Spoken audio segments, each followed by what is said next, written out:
Hey fam, welcome to Gossip Bus. So today let's talk about Pakistani dramas. So अगर आप internet पे थोड़े भी एक्टिव हैं तो आपने एक बहुत ही weird yet fascinating trend notice किया होगा।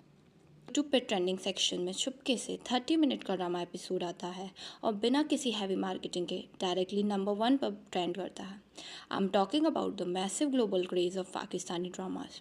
मतलब लोग नेटफ्लिक्स और प्राइम का सब्सक्रिप्शन साइड में रखकर घंटों यूट्यूब पर इन शोज़ को बिंज वॉच करते हैं। बट आपके मन में कभी ये सवाल आया है कि ये शो सडनली इतने बड़े इंटरनेशनल वायरल सेंसेशन कैसे बन गए हैं? क्या इनमें सच में कोई हाई लेवल सिनेमैटिक जीनियस छुपा है या फिर हमारी इंटरनेट जनता ने बस एक और ओवर हाइप ट्रेंड क्रिएट कर दिया है? Let's talk about it. So पहले बात करते हैं उन एलिमेंट्स की जो ऑडियंस को पहली ही बार में हुक कर देते हैं। Point number 1 is a finite rule. Globally daily soaps का एक सिंपल रूल होता है, जब तक शो चल रहा है उसे रबर बैंड की तरह खींचते रहो। बट पाकिस्तानी ड्रामा मेकर्स यहाँ पर थोड़ा सा स्मार्ट प्ले करते हैं। इनके मैक्सिमम शोज़ स्ट्रिक्ट 25 से 35 एपिसोड के लिमिट के साथ स्टार्ट होते हैं। कैरेक्टर आर्क शुरू होता है, कॉम्प्लिकेट होता है और सही टाइम पर ख़त्म हो जाता है। व्यूवर्स को पता होता है कि उनका टाइम वेस्ट नहीं होने वाला है, which is a huge relief for an content consumer. Next level है डायलॉग डिलीवरी और एस्थेटिक।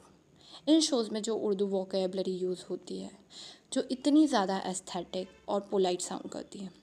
लाउड बैकग्राउंड म्यूज़िक और इंटेंस ट्रिपल कैमरा कट्स की जगह राइटिंग रिलाई करती है प्योर कैरेक्टर इमोशंस और एक्सट्रीम स्लो बर्न रोमांस पर। आज के फास्ट पेस इंटरनेट के ज़माने में जहाँ शॉक वैल्यू के लिए फिजिकल इंटीमेसी दिखाई जाती है, वहाँ ये शोज सिर्फ इंटेंस आई कांटेक्ट और बेसिक कन्वर्सेशन में भी ऐसी केमिस्ट्री बोल करते हैं जो डायरेक्ट वायरल मटेरियल बन जाती है। बट वेट, यहाँ पर एक बहुत बड़ा बिजनेस लूप होल भी आता है जिसे मैक्सिमम लोग इग्नोर कर देते हैं।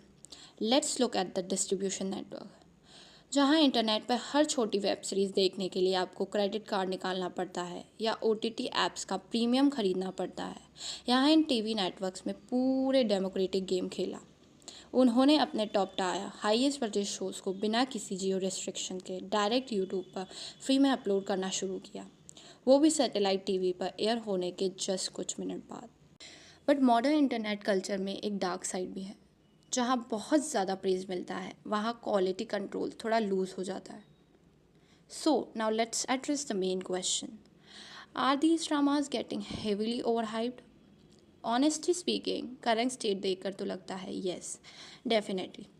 पहली जो इंडस्ट्री ज़िंदगी गुलजार है, जैसे प्रो फेमिनिस्ट और प्रोग्रेसिव कॉन्सेप्ट्स के लिए जानी जाती थी, वो अब मैसिव यूट्यूब व्यू काउंट्स के प्रेशर में आकर बिल्कुल टॉक्सिक पैटर्न कॉपी कर रही है। Problem 1 is toxic protagonist. सिर्फ वायरल शॉर्ट क्लिप्स और अल्फा मेल रील्स का ट्रेंड कैश इन करने के लिए कई मॉडर्न ड्रामाज में हीरो को टॉक्सिक और अब्यूसिव दिखाया जा रहा है।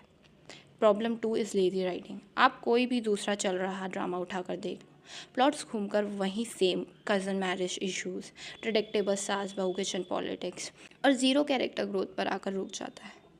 Problem 3 is the second half है। जैसे ही प्रोडक्शन हाउस देखते हैं कि उनका शो यूट्यूब पर सुपर हिट हो चुका है, वो चलते हुए प्लॉट को स्ट्रेच करने लगते हैं। फालतू के लॉन्ग फ्लैशबैक्स और अननेसेसरी रोने धोने का सीक्वेंस ऐड कर दिया जाता है ताकि एक्स्ट्रा रेवेन्यू जनरेट हो सके।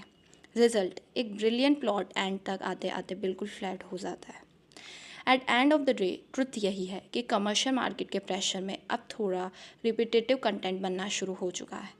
बट स्टिल, जब ये इंडस्ट्री अपने कोर स्ट्रॉन्ग पॉइंट्स पर वापस आती है तो इनकी इमोशनल डीप और रॉ परफॉर्मेंस का सच में कोई मैच नहीं होता। ये फेमस इसीलिए है क्योंकि ये ग्रैंड विजुअल सेट्स के पीछे नहीं भागते, बल्कि रियल ह्यूमन इमोशंस और कनेक्शंस पर फोकस करते हैं। लेकिन अब मुझे आप लोगों का ऑनेस्ट टेक जाना है। क्या आपको भी लगता है कि पाकिस्तानी ड्रामा सच में बाकी टेलीविज़न कंटेंट से सुपीरियर है या फिर अब ये सिर्फ एक सोशल मीडिया ड्राइवन हाइप बन चुके हैं? कौन सा ड्रामा आपको ओवर हाइप लगता है वो भी बताइएगा। Drop your thoughts and comment section. Thank